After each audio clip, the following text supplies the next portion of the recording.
अल्हम्दुलिल्लाह वस्सलातु वस्सलामु अला रसूलिल्लाह वला आलिहि वसहबिहि अजमाइन। अऊज़ु बिल्लाहि मिनश शैतानिर रजीम। बिस्मिल्लाहिर रहमानिर रहीम।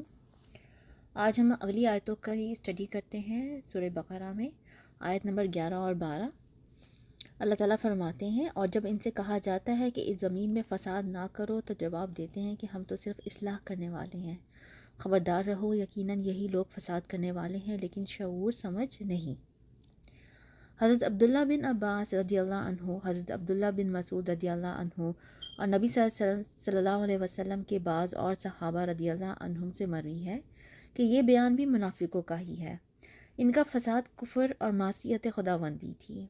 मतलब ये है कि ज़मीन में अल्लाह की नाफरमानी करना या नाफरमानी का हुक्म देना, ज़मीन में फ़साद करना है, और ज़मीन और आसमान में इस्लाह से मुराद अल्लाह ताला की अताअत है।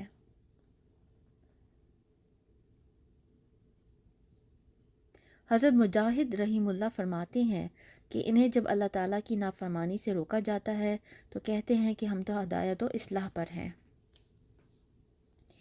इमाम इब्न जरीर रहीमुल्लाह फरमाते हैं, इन मुनाफिकों का फ़साद बर्पा करना ये था कि अल्लाह ताला की नाफरमानियाँ करते थे, जिस काम से अल्लाह ताला मना फरमाता था इससे करते थे, फ़राइज़ रब्बानी ज़ाया करते थे, अल्लाह ताला के सच्चे दीन में शक व शुबा करते थे, इसकी हकीकत और सदाकत पर कामिल यकीन नहीं रखते थे, मोमिनों के पास आकर अपनी ईमानदारी की डींगे मारते थे, हालांकि दिल में तरह तरह के वसवसे होते थे, मौका पाकर अल्लाह के दुश्मनों की इमदाद व आनत करते थे और अल्लाह के नेक बंदों के मुकाबले में इनकी पासदारी करते थे, और बावजूद इस मक्कारी और मुफसिदाना चलन के अपने आप को मुस्लिह और सुलह कुल के हामी जानते थे। कुरान करीम ने कुफ़ार से मवालात और दोस्ती रखने को भी ज़मीन में फ़साद होने से ताबीर किया है।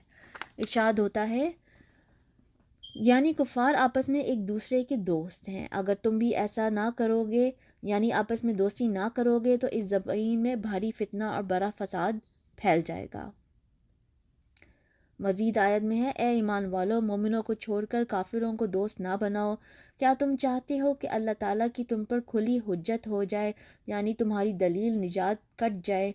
फिर फरमाया, मुनाफिक लोग तो जहन्नुम के निचले तबके में होंगे और हरगिज़ तुम इनके लिए कोई मददगार ना पाओगे। चूँकि मुनाफिकों का ज़ाहिर अच्छा होता है, इसलिए मुसलमानों से हकीकत पोशीदा रह जाती है। वह ईमानदारों को अपनी चिकनी चुपड़ी बातों से धोखा दे देते हैं और इनके बेहकीकत कलमात और कुफ़ार की पोशीदा दोस्तियों से मुसलमानों को ख़तरनाक मसाइब झेलने पड़ते हैं। बस बानी ये फ़साद ये मुनाफिकीन हुए।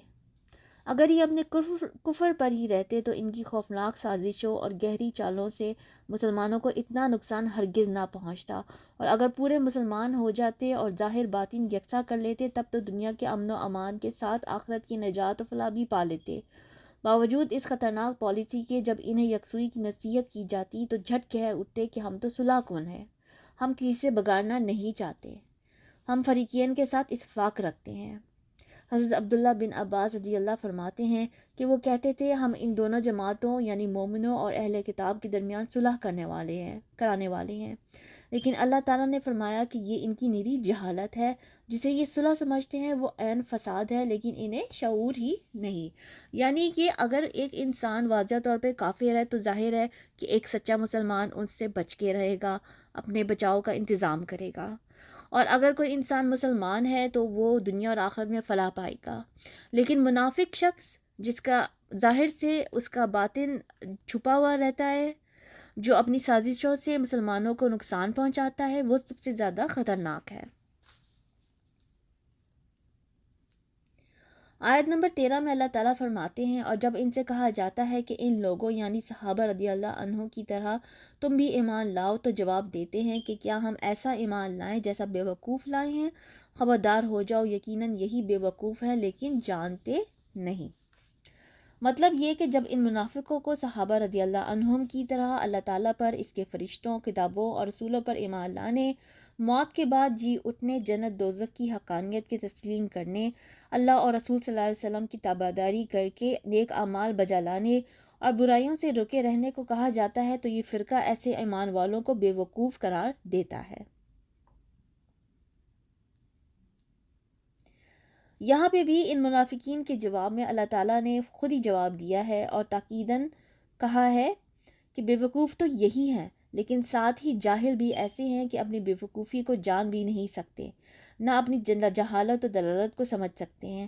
اس سے زیادہ ان کی برائی اور کمال اندھا پن اور ہدایت سے دوری اور کیا ہوگی۔